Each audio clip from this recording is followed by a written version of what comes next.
Hello, kids of hope!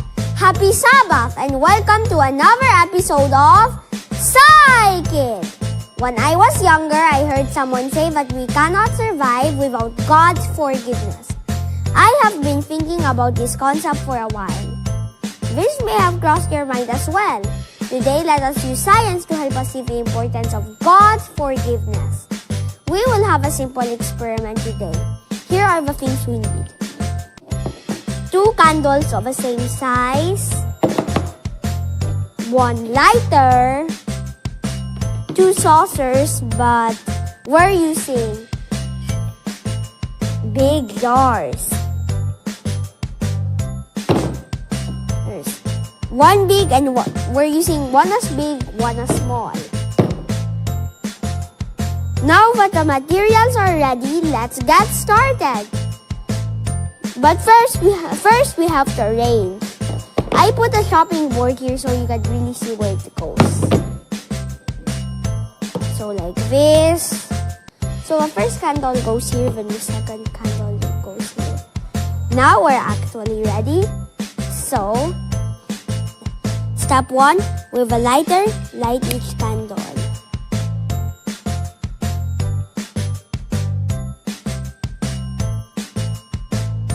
Step 2, burn the lower part of each candle and stick the melted part on the saucers. But we have a big candle so we can just skip that step. Step 3, make sure that each candle stands sturdily. Okay, good. Before we go to the last step, let me ask you this question. What do you think will happen if we put these glass jars over the candles? Think well. Let's see whether your guesses are right. Now let's cover both candles with the small and large containers. We do this carefully. Then watch carefully what happens. Let's wait a bit.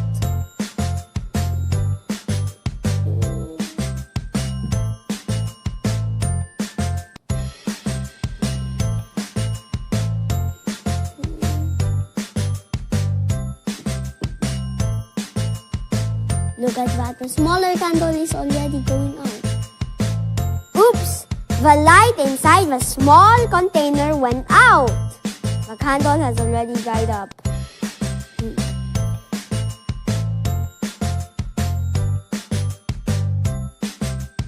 Well, the light inside the large container also died out, but the light lasted longer than the one in the small containers. So what just happened? According to the American Chemistry Society, the process that keeps a candle flame burning is known as combustion, a chemical reaction that occurs between the candle wax, which is made of hydrocarbons. By the way, we're just doing this again.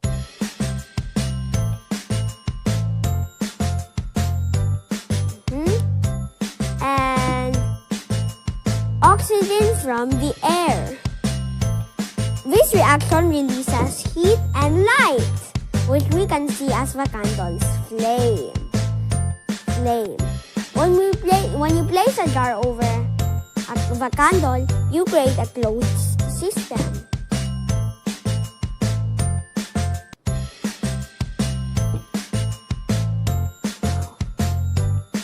The oxygen within the system is limited to what was present in the jar at the time it was placed over the candle. No additional oxygen from outside the jar can enter the system. Combustion, being an oxidative process, requires a continuous supply of oxygen. In the closed system, the candle continues to burn by consuming the limited supply of oxygen inside the jar. However, once all the oxygen is used up, the combustion process can no longer continue. This is because the necessary conditions for the chemical reaction, namely the presence of oxygen, are no longer met. As a result, the flame goes out. So why did the light inside the smaller container die first? You guessed it right! Because the amount of oxygen is less. It's so obvious. Kids of hope, when we sin, It's like we close ourselves up inside containers. When we are closed, God cannot give us the oxygen we need. And eventually, we die out, no matter how large our container covers are. But when we ask for God's forgiveness and embrace God's love, we open up to Him. Only then can He give us a fresh supply of oxygen.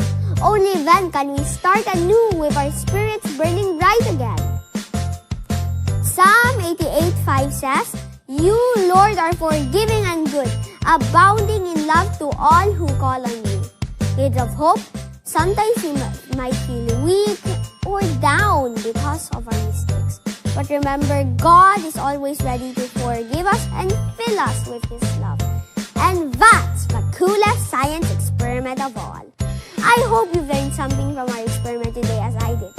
Do this experiment at home and remember the lesson that comes with it. Once more, this is Yuan and see you next time here on SciKid!